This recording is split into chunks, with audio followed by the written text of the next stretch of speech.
Iraqi president Saddam Hussain शायद कभी भी अमेरिका की पकड़ में नहीं आते अगर उनको मस्कूफ नामी ये इराकी डिश पसंद ना होती। 32 हफ्तों तक यूएस आर्मी ने एड़ी चोटी के जोर लगाकर देख लिए, लेकिन इराक के फॉर्मर प्रेसिडेंट सदाम हुसैन की कोई खबर नहीं थी।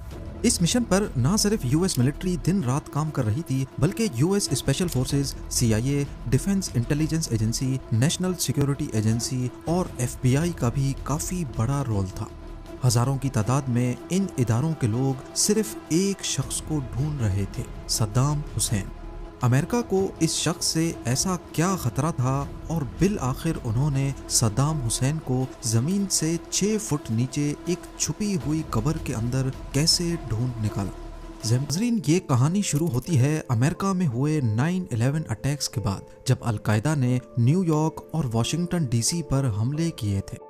इस वाक़े को लेकर अमेरिका का गुस्सा पूरी दुनिया ने देखा। उस वक्त अमेरिकन प्रेसिडेंट जॉर्ज बुश ने डिसाइड किया कि जो भी टेररिज्म को सपोर्ट करेगा उसको टारगेट किया जाएगा। बेशक सद्दाम हुसैन, जो उस वक्त इराक के डिक्टेटर थे, डायरेक्टली 9/11 में मुलव्विस नहीं थे, लेकिन अमेरिका को लगता था कि सद्दाम हुसैन मुख्तलिफ टेररिस्ट ग्रुप्स को इनडायरेक्टली सपोर्ट करते हैं।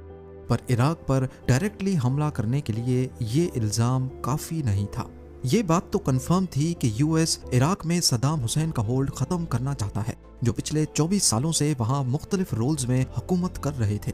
लिहाजा इराक में सद्दाम हुसैन की हुकूमत ख़त्म करने के लिए और वहाँ हमला करने के लिए यूएस को कोई ठोस वजह चाहिए थी, जिसके लिए अमेरिका ने ये दावा करना शुरू किया कि सद्दाम हुसैन इराक में वेपन्स ऑफ मास डिस्ट्रक्शन छुपा रहा है, यानी कि न्यूक्लियर वेपन्स। इसी दावे को बुनियाद बनाकर मार्च 2003 में अमेरिका ने इराक पर हमला कर दिया।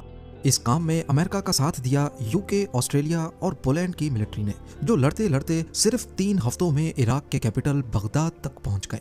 इराक पर हमले के पहले ही दिन प्रेसिडेंट सद्दाम हुसैन कहीं रूपोश हो गए, और जब अमेरिकन मिलिट्री बगदाद पहुंची तो उन्हें सद्दाम हुसैन का कहीं कोई नामो निशान नहीं मिला।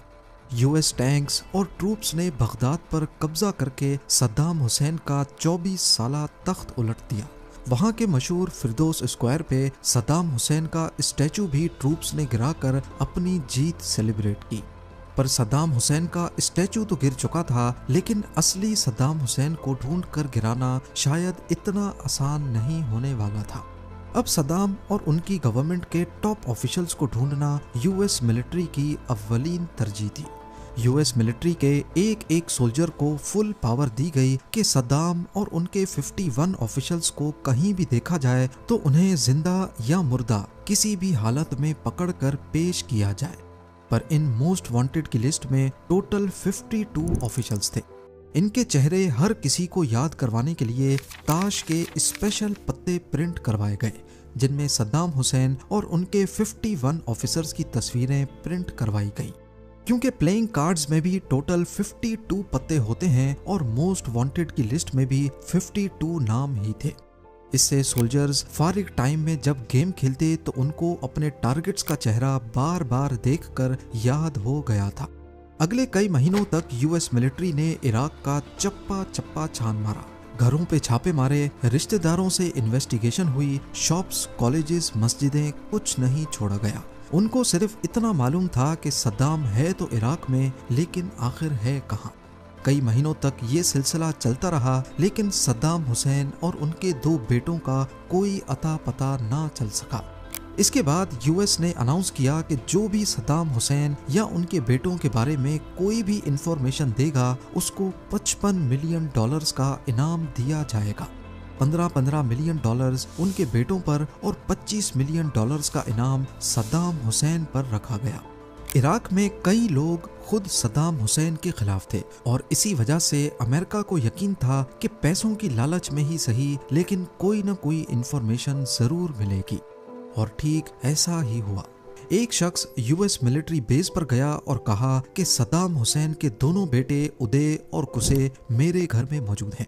पहले तो किसी को यकीन नहीं हुआ, लेकिन जब यूएस मिलिट्री ने उस घर को चारों तरफ से घेरा तो मालूम पड़ा कि वाकई उदय और कुसे वहां मौजूद हैं।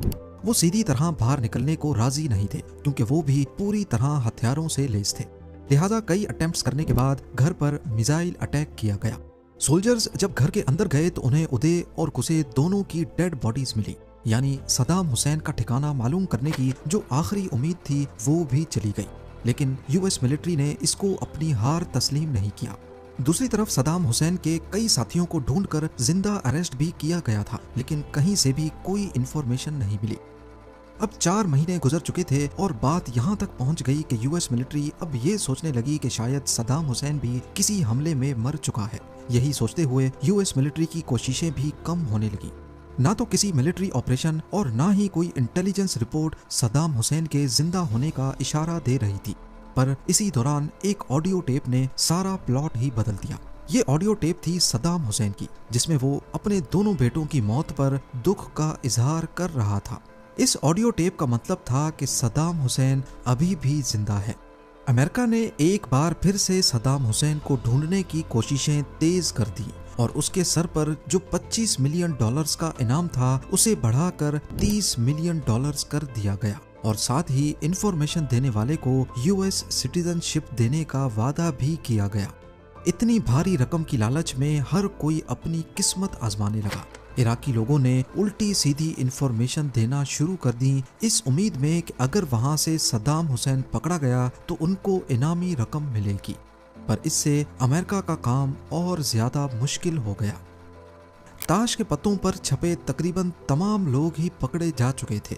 सिर्फ कुछ ही बचे थे जिनमें सद्दाम हुसैन भी शामिल था। इसी दौरान डिफेंस इंटेलिजेंस एजेंसी के एक सार्जेंट एरिक मैडॉक्स ने ताश के पत्तों से हटकर बिल्कुल अलग सिमत में सोचना शुरू किया।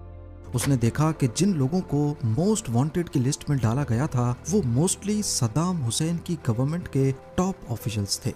उनकी पावर सद्दाम हुसैन से थी, ना कि सद्दाम हुसैन की पावर उनसे।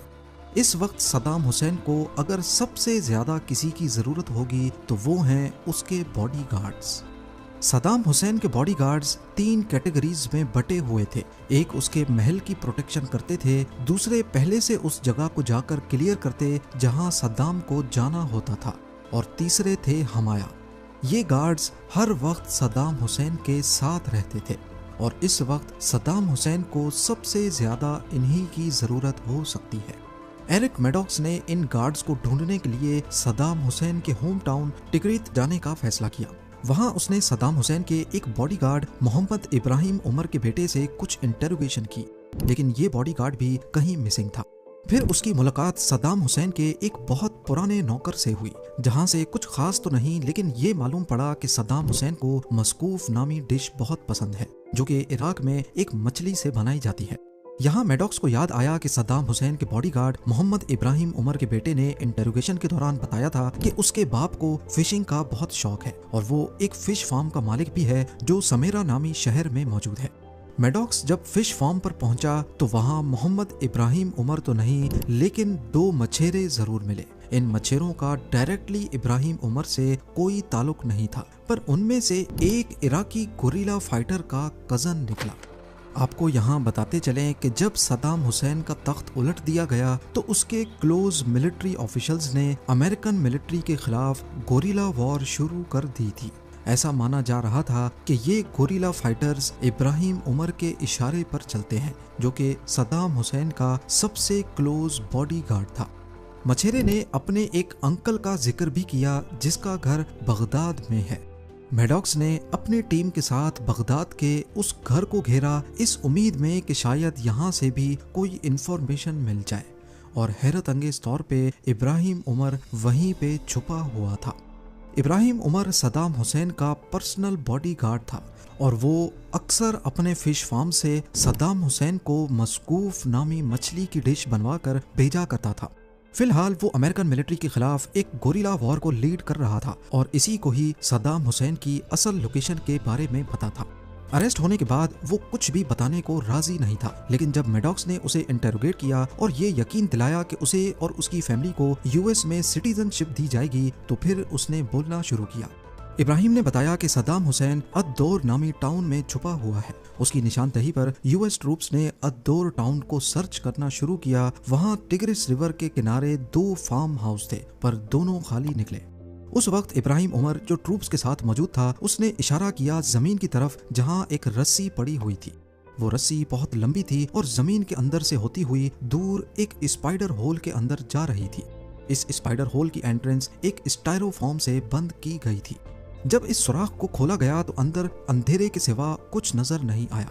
उसी वक्त एक सोल्जर हैंड ग्रेनेड अंदर फेंकने ही वाला था कि उस सुराख में से 2 हाथ निकलते हुए नजर आए। ये लंबी दाढ़ी वाला एक शख्स था जिसने कहा कि मेरा नाम सद्दाम हुसैन है और मैं इराक का प्रेसिडेंट हूँ।